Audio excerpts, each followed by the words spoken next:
Hello everyone, welcome to another collection video, and this is going to be one of those collection so far type videos because it is a line that is still continuing, the Criterion Collection. First up, my one Criterion on LaserDisc, The Producers,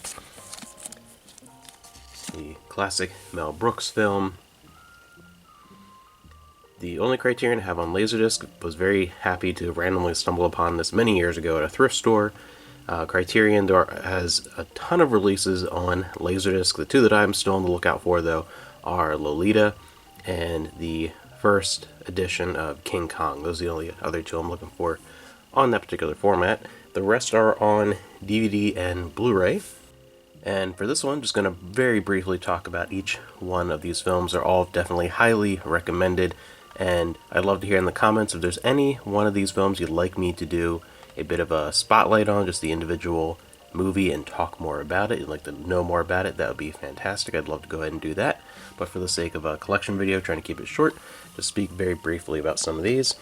We have Smithereens, and Smithereens you will be hearing me talk about next year at some point as part of a series based on a certain year. I'll get more into that later on, but you'll be hearing about Smithereens again early next year at some point.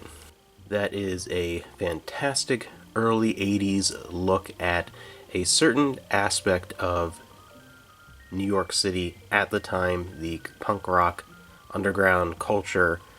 A fascinating look at some very sympathetic characters. It's not a feel-good movie, that's for sure, but at the same time it's one that draws you in to a very gritty look at a particular period in time in a particular place through a very particular lens that you might not often see that place depicted as. Really good movie, and kind of in a similar vein from 1965, we have I Knew Her Well. Very different movies. This is an Italian movie.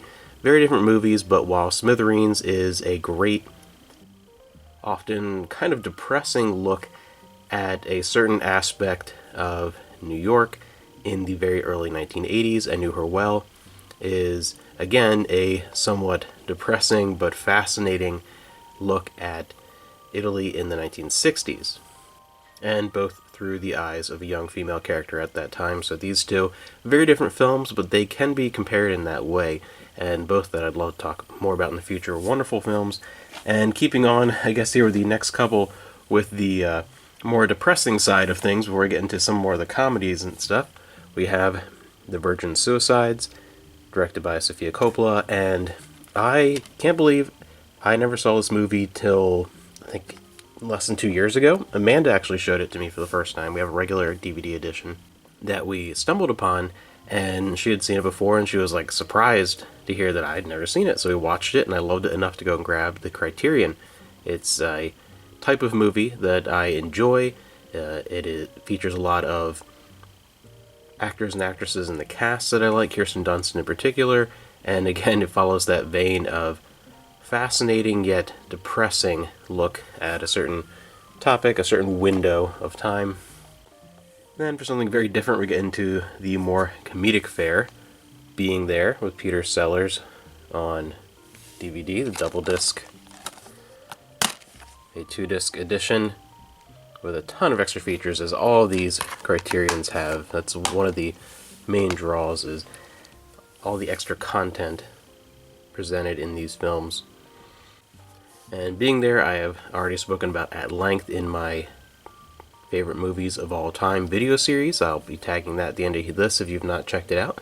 So definitely check that video series out. I think it's a lot of fun, very related to this. Being There, fantastic film with a great sense of humor and some fascinating social commentary. And I love comedies that are in that vein. I like just silly, goofy, fun comedies, but at the same time I really like exploring an aspect of society through a comedic lens, and I think that adds something to it, and I really enjoy that. Which in that vein brings me to Sullivans Travels, written and directed by Preston Sturges. One of my favorite movies of his, if not my favorite of his overall, might be my favorite, partially because it has a very personal connection to him.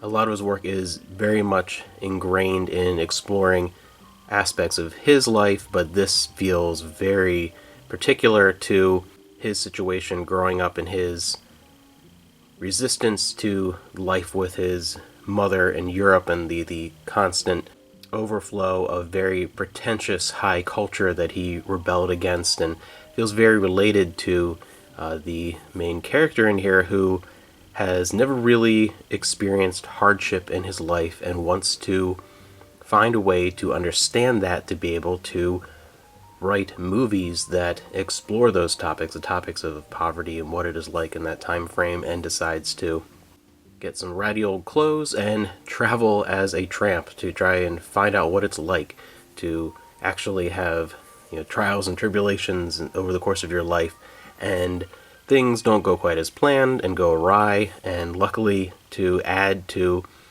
the interest of the characters and the comedic value, he ends up running into Veronica Lake, who even without her, it would be a fantastic movie, but she just elevates it to this other level comedically. And again, it's one, like most of Preston Sturges' films, that has a real message and heart and exploration around the humor. It's not just funny to be funny, but it really explores the importance of comedy and the relevance of laughter, and how comedy in many ways should be elevated and looked upon as the same, if not greater, importance when compared to dramas, where normally, if you look at something like the Oscars or any kind of award type thing, you very, very rarely see a comedy up for things like Best Screenplay or Best Picture or anything like that, even though sometimes it is actually the best writing or the best movie overall. Comedy and action sort of get downplayed in importance as compared to like really dark, gritty dramas. But thankfully, occasionally a comedy gets its due, including a film that managed to capture Best Picture, Best Actor, Best Actress, Best Director, and Best Screenplay all in one.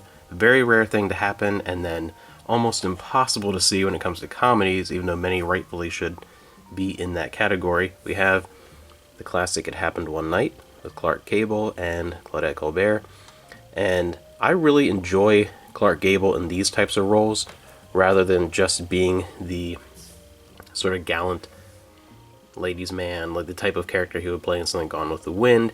I like him in these kind of things actually better. He just seems to be more comfortable in those roles. And then Claudette Colbert is just fantastic in just about anything from the 30s. Another great addition with lots of different extra features, looking at the screwball comedy genre in general, an interview with Frank Capra Jr., and the very common but fascinating Frank Capra's American Dream documentary. It's on a bunch of different Frank Capra films on regular editions as well, but a whole bunch of stuff here with It Happened One Night. One of the great classic comedies. And to move that out of the way a little bit so we can see Veronica Lake, one of my wife's favorite actresses, a great actress who had a brilliant but short-lived career, mostly in the 40s. We have my favorite movie of hers, one of my favorite comedies of the 1940s, I Married a Witch. And we have the Criterion DVD and the Criterion Blu-ray, first Blu-ray showing up here today. Both editions of this. I am, if you're not familiar with my channel, a massive fan of Bewitched. It's one of my favorite shows of all time. My wife would say I have a bit of an obsession with that show and Elizabeth Montgomery. And the two greatest influences in the creation of that were Bell Book and Candle to a slightly lesser degree, and then I Married a Witch, definitely to a greater degree into the creation of Bewitched. So, of course, I have both those movies. Bell Book and Candle is just kind of okay. But I Married a Witch, and it is my favorite Veronica Lake performance by far. It is so funny. She is unbelievably charming. She steals the show. I mean, there's not a single bad performance in I Married a Witch. It's very similar to, even though very different director and everything, very similar to Sullivans Travels in that even minor characters can sometimes have the best line in a scene. And Preston Sturges in general was very well known for that, but some other films that can manage to capture that: I Married a Witch.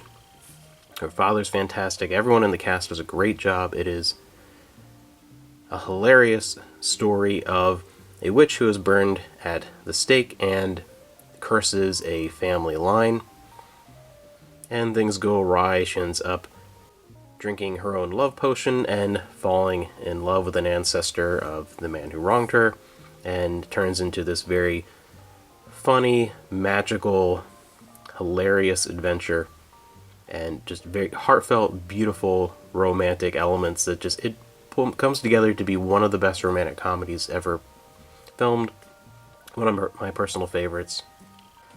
And speaking of comedies with some great romantic elements and social commentary, all those things that I like in a really well written and put together comedy genre, along with, What It Happened One Night, those types of movies, we have what is, for me, one of the greatest, if not the greatest, comedy of the 1930s, and one of the best examples of all those elements put together in the perfect picture.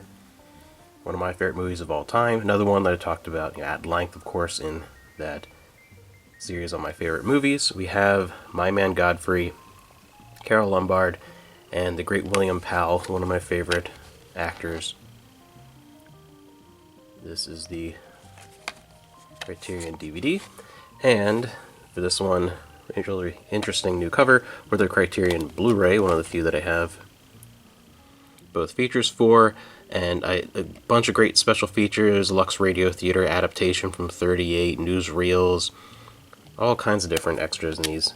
Love My Man Godfrey, one of the best comedies ever made, one I never get tired of.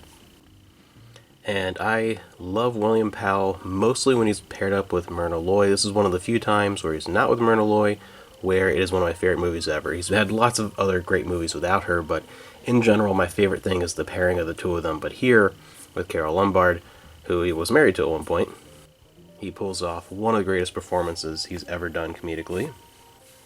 And for something very different, we'll move a couple of these to the side. Now for something very different, we have Wong Kar-wai's In the Mood for Love. There just recently was a Criterion huge box set of like a collection of Wong Kar-wai's films. Before that, only a handful were released in Criterion. This is one of the most romantic films ever made. I actually really like the 2046, the somewhat sequel to In the Mood for Love. That did not get an individual Criterion. It's in that box set, though, I believe. But In the Mood for Love, Wong Kar-wai, and the Criterion of Silence of the Lambs.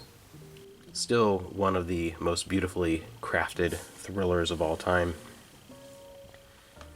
And one that I'm very happy was a 2-movie collection.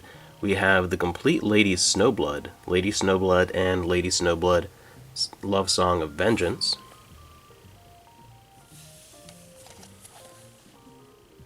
I was surprised when this came out that it was the entire thing. It was both movies, so a 2-movie pack, the entire experience in one shot. And I have my favorite Akira Kurosawa movie. Most of the movies, if not all the movies, at least all the major movies that he's made, have had Criterion releases since the days of LaserDisc. I mean, he's just such a prominent filmmaker that it's no surprise. His library of films that he's created is extraordinary. My favorite overall, though, is Yojimbo.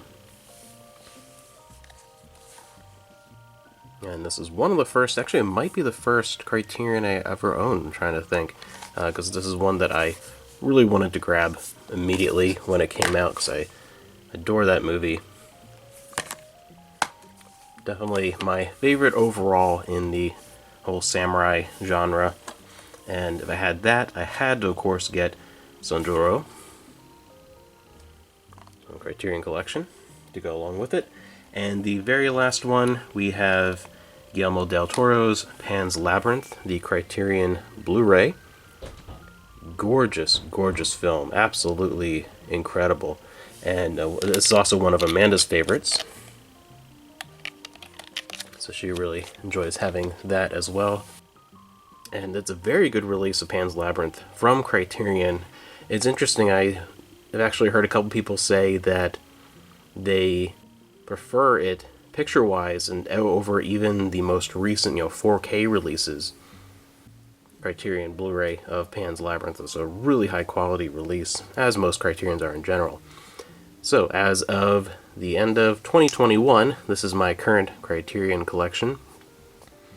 There are those 2 LaserDiscs I'm looking for, but other than that, I have every Criterion on DVD and Blu-ray that I personally want. There are a lot more, as I said with the Kira Kurosawa and a bunch of other ones, amazing films in the Criterion collection that I have in other forms, regular DVDs and Blu-rays, that kind of thing. But for specifically wanting versions of movies on the Criterion collection, I have everything I want so far. We'll see what they end up releasing in the future.